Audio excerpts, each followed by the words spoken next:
Right. Okay, here we are. We said we were going to try and get a G7 uh, podcast. It didn't happen, so it's a post G7 podcast.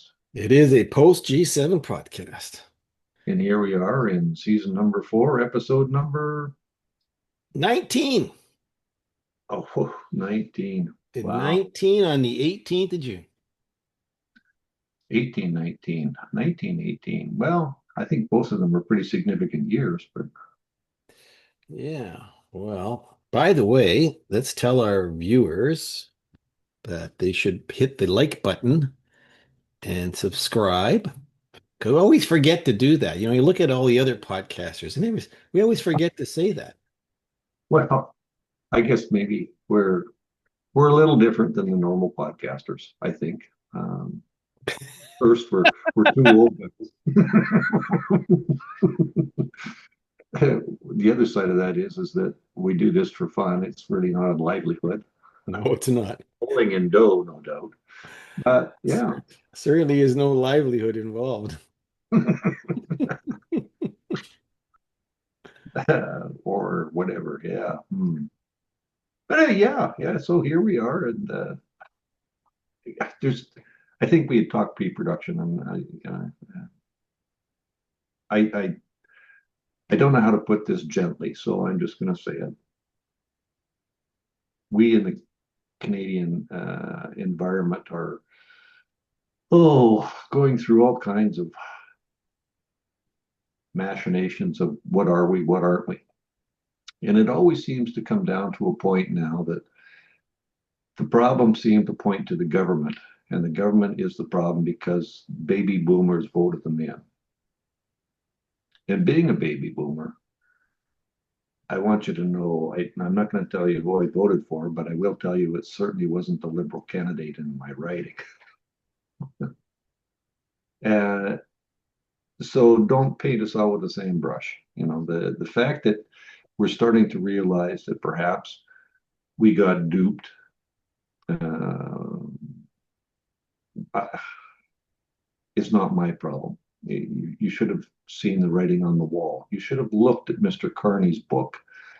Uh, Several other uh, people who aspire to power have written books prior to their entering into the political arena and outlined what they were going to do and how they were going to do it. I haven't read Mr. Carney's book. I've seen excerpts of it. Uh, those excerpts seem to scare me because it seems to be in black and white what his plan is. And I think in Canada, all you have to do is look at anywhere between Bill C1 and Bill C5 and see that it's kind of following a script that's been published. Indeed. But anyway, that's my rant. I'm a baby boomer. I'm proud of the fact I'm a baby boomer. I know I'm on the downward slope of the bell curve. That's the way it is. But to the other voters that are out there, we've gone through COVID where we had a wedge driven between us. Yes. We're going through political machinations now where the wedge is driving even farther between us. You're either a liberal or you're conservative. And we're forgetting the fact that you can be a liberal and you can be a conservative. You can be a Republican. You can be a Democrat. You can be a Labor and you can be whatever else it is in England. But it doesn't mean that you have to stop being friends and that you can't sit down and have a beer together if that's what you'd like to do. Well, we've got to get past this wedge driving, and I don't know how deep the wedge is. I have no idea. All I know is when I used to split wood when I was a young kid, you could only drive the axe in so far before the log split. And I don't know where we are in that analogy. Well, I think boomers as they're being portrayed by the legacy media and the pollsters, may be correct that the majority were protecting their lifestyle at the expense of not worrying about the next generation. That may or may not be true, but I agree with you. I had nothing to do with that. I'm Mhm. concerned about the future of my grandkids and my kids Absolutely. in a country which is progressively looking to be less and less respected around the world. One where the government becomes less and less relevant to the people from the top down, where Yeah. if there was an index of happiness, truly in happiness, it's not one that I see in this country anymore. No, no, When I feel it at the economically, whether it's at the gas station or the grocery store or my house taxes and everything else that's going up, I see no no. indication of improvement. This is the problem, and if you're those of us who remember when Obama first ran for president, he had a slogan was hope and change, and It was hoping for.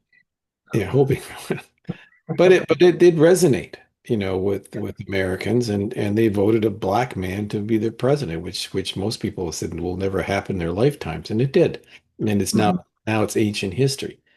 But the very slogan of hope and change, made him a two-term president.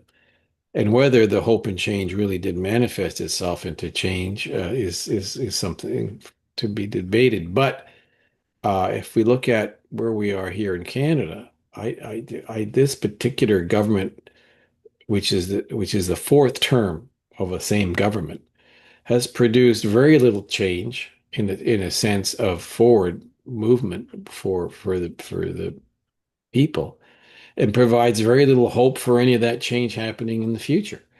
Well, I think it's And it's killed not, yeah, and it's not just a matter of semantics or playing with words. This fourth term government of Trudeau Carney's has driven us into the bottom of so many statistical graphs, whether it's the economy dead last in the OECD for GDP growth, or the number of people who are leaving the country rather than coming into the country. There's a immigration number that's escalating of talented Canadians of all stripes saying, you know what, there's no hope for me here. There's no hope for my kids here or my grandkids, particularly, so people between the ages of 18 and 35 who have skills are leaving in droves. Even immigrants who've come here that were essentially great picks to be future Canadians are saying, I can't wait around in Canada. I think I'm going to go somewhere else. And yeah, the majority are going south to the US, where they can make far more money, be more respected in their yeah, professions, and feel rightly or wrongly that the environment is more to their liking, and they can pick and choose. The one of the things that we can't compete with in Canada with the US is the climate. It's really very simple. If you're going to want to live in a place where you're not going to shovel snow for 6 months of the year, and you're going to make more money, that you really have to compensate. certainly not going to be BC.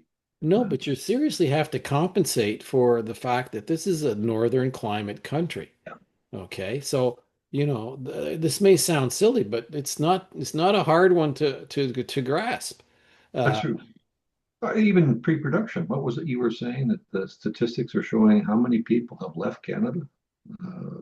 Uh, the American statistics record where the person's born that's coming into the country, and there's a big spike in Canadian-born immigration to the U.S., highest since the 60s.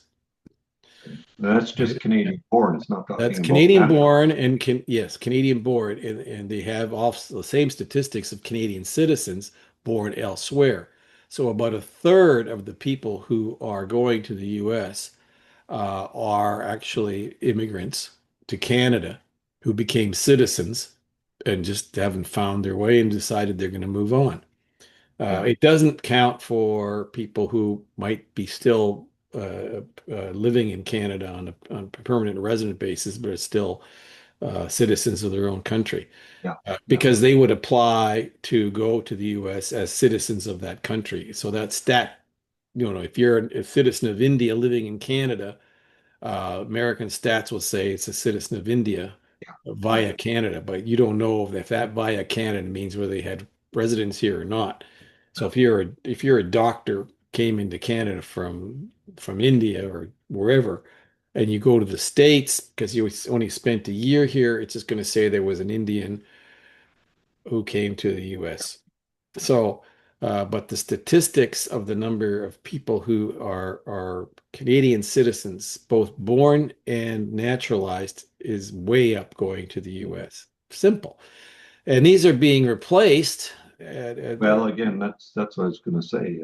Following an individual on Facebook, and he has in his one post from 4 hours ago, so that would have been around 8, 9 o'clock. right? On April 1st, 2025, there were 2,959,825 non-permanent residents in Canada, accounting for 7.1% of the total population, which, by the way, is 61,111 down since January 2025. There is 1,453,481 on a work permit. There's Holy a moly. record number of 470,029 asylum claimants, protected persons, and related groups. That's almost Now, a this million goes people. this goes back to what we've talked about before. In the business as well as I do from our past life, when the government deals with these kinds of things, it doesn't deal with them. When the government effectively deals with them by not dealing with them, it reaches a point where they're just going to throw their hands up in the air and say, well, we've got to get this under control. So let's administratively give all these people permanent resident status. Okay, so that is 1.453 million plus another 470,000 people on top of the almost 3 million people that are here in Canada. Uh, I don't see it. It's going to not bode well for the administration in the United States, because they're going to look at that and say, what kind of vetting are you doing on these? Where are these people coming from? Who are they? What do they do? What is their political bent? And it's going to help them decide that they're going to help us by saying, you can't control your borders, which means our borders are not being looked after. Therefore, you as Canadian citizens are going to need a visa to enter the United States. End of discussion. Line up with the other 3 million people that are there that you have absolutely no idea about, and try and get a visa to come to the States. And by the way, if we don't like you, you're not going to get a visa and you'll have no recourse. Simple. Well, a lot of Canadians, vast majority of Canadians are laboring under the misapprehension that we're somehow special to the United States when it comes to immigration law. I got bad news for them. We've never been special to the United States when it comes to immigration law. There's been a there's been a like our government. Uh, we can deal with them. We choose not to at this point, and that's what it boils down to. It's their country; they can do what they want. You, as an individual, have a choice to either put up with what you perceive to be concerns or issues and follow them going into the United States at a land border port or an airport, or you can choose not to go. That's basically the only thing you can do. And the fact that maybe 5 million Canadians have decided that they're never going to set foot in the United States, I don't think is a big concern for the Americans at all. We are insignificant in many things in the world, and one of them is whether we choose to go to the United States for a vacation or not. Okay, so I don't go to Arizona. I don't go to Florida. I don't go to California. I'm going to go to Mexico. Okay. I'm going to go to the Caribbean. Okay. I'm going to go to Spain and Portugal. Absolutely go to your heart's content. But we're starting to see, particularly in Spain and Portugal now, there's a big backlash against tourism. They don't want Yes. you. You Yeah. know, In fact, it was how on the long is news that going today. to They're take? demonstrating against the overwhelming number of tourists in the major tourist centers because it's not So how long is that sustainable. going to take for us as Canadians to feel unwelcome in Mexico, unwelcome in the Caribbean? You know, it's a world event. It's driven, like I said before, by this wedge that's been driven between us since COVID, and I can't see it getting better at the present time. Well, let me just circle back to the 400,000 plus asylum claims that are supposedly in the pipeline. And as you said, the government will suddenly throw up their hands and say, "Oh my God, we have to do something about it." Yeah. That's the biggest con job they've done on us again and again and again. Okay. We have seen this play before. And it's always the liberal government that does it. They Mhm. basically kick the door open, okay, and they wrap themselves in their globalist, humanitarian refugee cloak and say wonderful things about what a great country. We're so welcoming and whatever, not giving a damn what the cost is going to be to the host communities, okay? And then they let this thing go on. And then when it's good, and then when all of a sudden they start to recognize resistance at the street level. Uh-oh, this may not work at the next election. So we got to get this bubble of people we've taken and we got to turn them into something else. And remember back in the 70s and in the administrative review, okay, we had Your tens of country, my thousands country. of people you couldn't remove. They were already on the in the stream. And then they said, and I was in Ottawa at the time, we can't remove these people. It costs us $60,000, $70,000 per person. We've never had that kind of budget. You can't remove anybody with the budget we have. So what do? So everyone sits around the boardroom because I was there in that particular meeting. Well, here's an easy way. We just we go Regularize their status. yeah, well, it was called administrative review. Unless they're serial killers, and we actually have their fingerprints on the gun or the But knife, whatever. even there, if they stand up before us and shed a tear and say they really didn't mean it, well, maybe we'll accept them anyway. Right. As, as we said before in our broadcast, we don't want to tarnish anybody on the world market by saying that you've actually been deported from Canada, so you must be a very heinous individual. You'd have to be. And so this play has happened at least three times now in our At least, lifetime. Okay, yeah, these are three old boomers that can tell the people watching this ain't new. It's just the numbers now are out of control.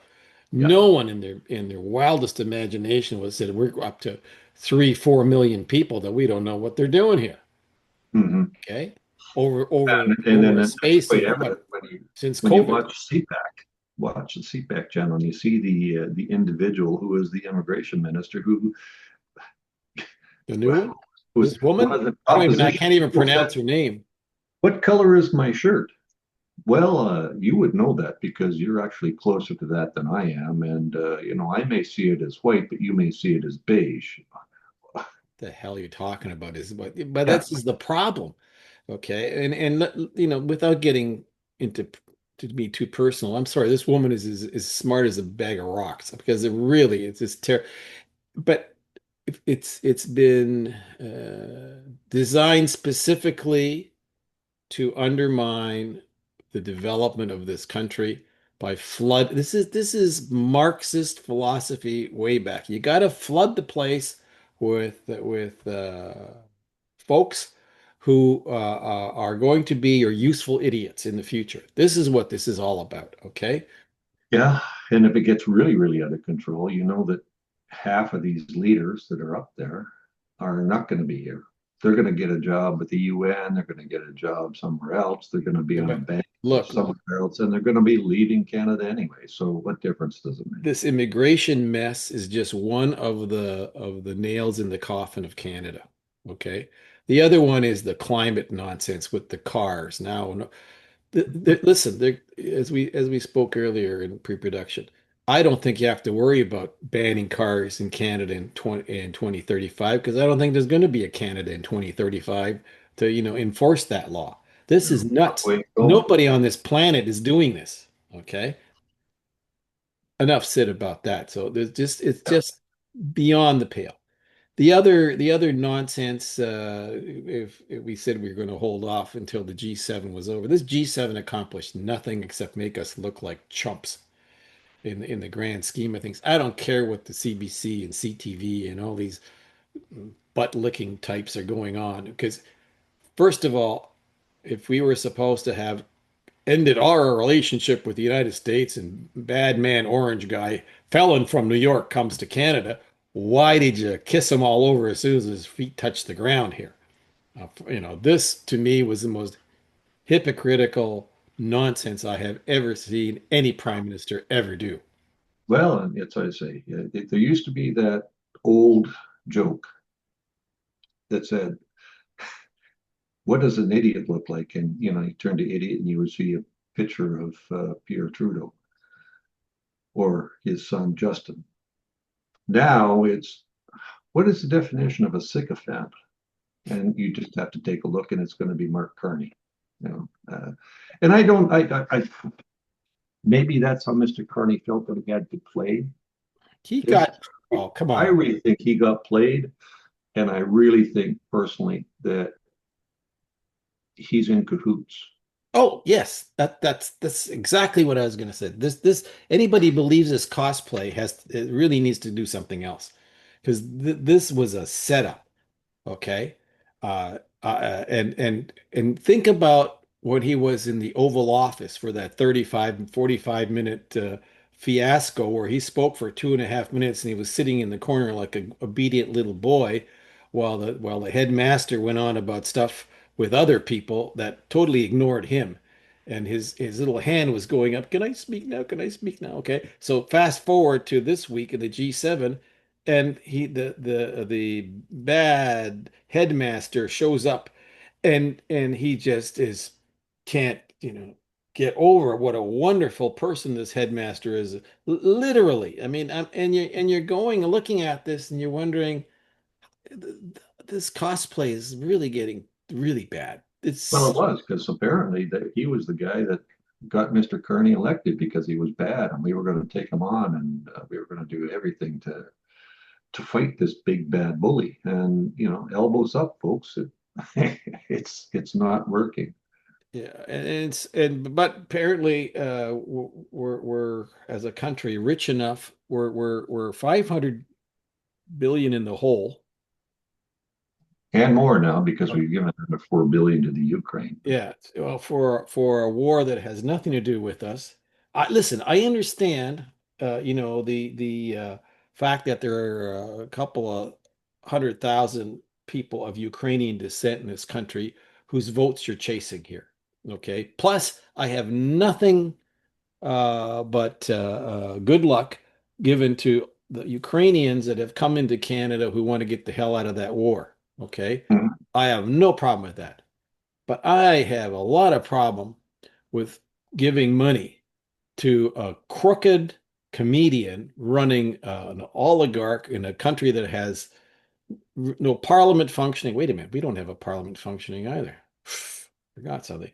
Okay, and who has an ongoing fight with the same Slavic bunch that they've had for 1,000 years. Okay, this I don't care. Not my war, not my country, but I don't want my money going there to kill Ukrainians or kill Russians. I don't Yeah. care. That's not my job to Yeah. care about stuff like that. And if that upsets some of these leftist clowns, so be it. I don't. I really could care less. Well, yeah. And again, uh, going back to what is it, Bill C2 that is going to limit what you can say and what you can see and who you can That's do and what you back to the can't do. Marxist, another nail in the Confederation. We we actually have to, as a population, start standing up and saying, yeah, well, I really have nothing to worry about. So if you want to look at my social media account, go ahead. You want to do this, and that's just a gradual erosion of your civil rights and of your human rights, of your any kind of right. If you're willing to give that up, you can't a year from now decide to say, well, you can't do that. Not, yeah, we can because We said so. well, Don't forget, Canada does not have a constitution. Canada has a charter. A charter means the elites will let you do what the elites think you should be allowed to do. that's written Okay, right you into do. the. That's right. You do not have an inalienable right to say, go shove it up your keister. Okay, that's the difference between the Constitution of the United States, which is called the First Amendment, by the way. Okay, that allows you to be as stupid as you want to be or whatever, outrageous, but that's the right of free speech. We don't have that in Canada. And by the way, there's an entire province that doesn't even sign that constitution or that charter. Okay, so uh, the one that they are now promoting, the liberal crackpots, is the business of eminent domain, where they're going to decide what projects are going to be built in Canada for the national interest. And then, of course, the caveat with the Carney crackpots is, well, if the indigenous people don't like it or a particular province doesn't like it, then it's not in the national interest anymore. Boom. So he's got an escape clause. Moreover, that if it goes through some other part of a province that it doesn't have that kind of approach to the project going through their province, then unlike eminent domain under a constitutional government, which is very narrow, you have to really be specific about why that has to be in the national interest. Under the charter, it doesn't matter. It's a political decision. Okay, and you can go pound salt, Mhm. right? Anyhow, I'm not a constitutional lawyer, but I can tell you this is not a doable thing. And it's just another nail in the coffin of Confederation. And I might add that Mr. Scott and Miss Smith out west are going to find very soon that the promises made by Ottawa on these projects aren't worth the air that comes out of their heads. Mhm. Okay. Because there is no way on God's green earth that they're going to come down and say to the province of Quebec in particular, yeah, we're going to put a pipeline through there because that's in the national interest. Not in my lifetime. Okay. So this is all nonsense. This whole fiasco that we call a government that is running a country with a $500 billion deficit with no budget. Okay. We don't need no stinking budget.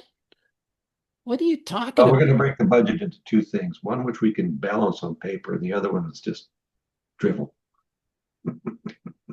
Well, I'm telling you that there's a whole bunch of stuff is coming together here over the next 3 months to 18 months. And like I said earlier, I don't want to sound like a Cassandra or, sound Nor, as we've said un-Can before, un-Canadian and say, that uh, you don't have to worry in 2035 because no Canada to worry about with this car business.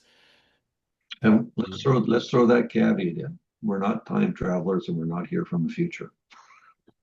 No, but if we were from the future, we would have to spank some people because this is really Well stupid. before today. That's right. think we have Now, to go back to about 2015. it's like I said, with the hope and the change, the hope is not there because they're not providing us with hope. They give us the same gruel we've got for the last 10 years, and they want us to believe it'll be better. You didn't accomplish it in 10 years. Why do you think you're going to accomplish it in the future? And we That's have to, taking that one step further, we as a populace have to stand up and say, please, may I have some more, is not the proper response. No, it's not. And this podcast that we're doing today on the 16th of June will be on the internet forever. Okay. And so in 2035, someone might go into the archives and say, hey, those two old goofs had this podcast and we should have listened to them, because I'm now living in Tucson, Arizona, and my brother lives in the state of Alberta, and it's costing me a lot of money to fly to the state of Alberta. Then I have to get a passport to get into the Republic of Quebec because they're having some kind of event there that I'd like to attend. 'Cause that's what's going to happen here if you keep doing the same thing over. And you know what? It may not be that bad. I'm like not because the uncertainty of the future is always a problem for people. But maybe Carney's doing the right thing. Maybe he is pushing this country into a position where it's going to have to merge economically with the United States. And, one thing leads to another, and maybe that's a good thing because, maybe we're looking at this down the wrong end of the telescope, because we're maybe being played here, and So, pulling at the heartstrings that have attachments going back 100 years, and maybe they're just not rooted well enough anymore to keep us, together as a nation. well, all you have to do is look at those statistics that I read before, Yes. and there was another thing that I had seen, and whether I could find it again, I probably wouldn't. But it goes back over, well, since 1950. And again, this sounds racist. It's not meant to be. The percentage of Caucasian people in Canada in the 1950s was anywhere between 90 and 95%. Projected by 2030, that will be down to, they're thinking, 53%. And a lot of that has to do with what we've been talking about here, just a little bit. The things that held us together as a country was the common roots of being from the UK, from being from France, from being from uh, countries where you came to Canada because you had a skill to offer, you had an ability to come and do something, to now where you can show up and be a self-selected immigrant and have absolutely no ties to the crown, the Constitution, whatever it happens to be, and that just that's where we're at. Yeah. Well, these are age-old questions about the what does unity of a country depend on? And the unity means that everybody coalesces around Something. yeah, it's something that's almost intangible in many ways. But what we have in this setup, and it's an utter failure in my view from Well, the get-go, okay, is that there's strength in diversity. There's no such thing. That's an oxymoron. well, Okay. we had that with the previous government that spent untold millions of dollars in airtime telling us that we were a post-colonial nation. We had absolutely nothing to identify us as being a Canadian. Yep. We had nothing to do with this and nothing to do with that. And, we don't even know why we're a country anymore. To the point now where the last election came up, we gelled around an individual who really has well, he was born in Canada, he's worked in Canada, but has had no real physical ties to Canada. He actually takes all of his money and puts it into offshore accounts so he doesn't have to pay income tax in Canada, Oh, well, you need travels with three passports. and turned around and wrapped himself in a Canadian flag and was swinging maple syrup like it was a new addictive drug, and got people to vote for the same old, same old, same old under a different wrap. Now, and again, Well, drank the Kool-Aid before where we weren't a country, we had no business being a country, to we're now Canadians. We have a distinct flag, we have a this, we have a that, and uh, it's more of the same you're Kool-Aid. getting exasperated, Bob. And that is exactly what the problem is. We're all getting exasperated because there's the gel to bring us together is not there. Okay. Yeah. And it's not even expected, much less demanded of people who show up. Okay. Yeah. So what are we talking about? What we have is silos of tribalism is what this country's sliding into. Okay. And tribalism is something that never ends well. Okay. No, no. And yeah, I think it probably brings a good point to the fact that we're almost down to a minute left here in our Yeah. time. But I hate to be the harbinger of bad news or doom and gloom, but I think it's time for the Canadian population in particular to stand up, wake up, smell the coffee, smell whatever it is, and demand better from, and I don't care whether it's a liberal government or a conservative government or an NDP government. We have to start demanding better from our representatives, not to get there and toe the party line. I agree. End of rant. And well, we'll pick the rant up next week. Don't forget to hit the like Like, button, guys, if you're on YouTube. Most of the stuff is also on Rumble. YouTube might censor bits and pieces, apparently. We don't care. And we'll see you on Substack, and we'll see you next week. you bet. Have fun if we Okay. can.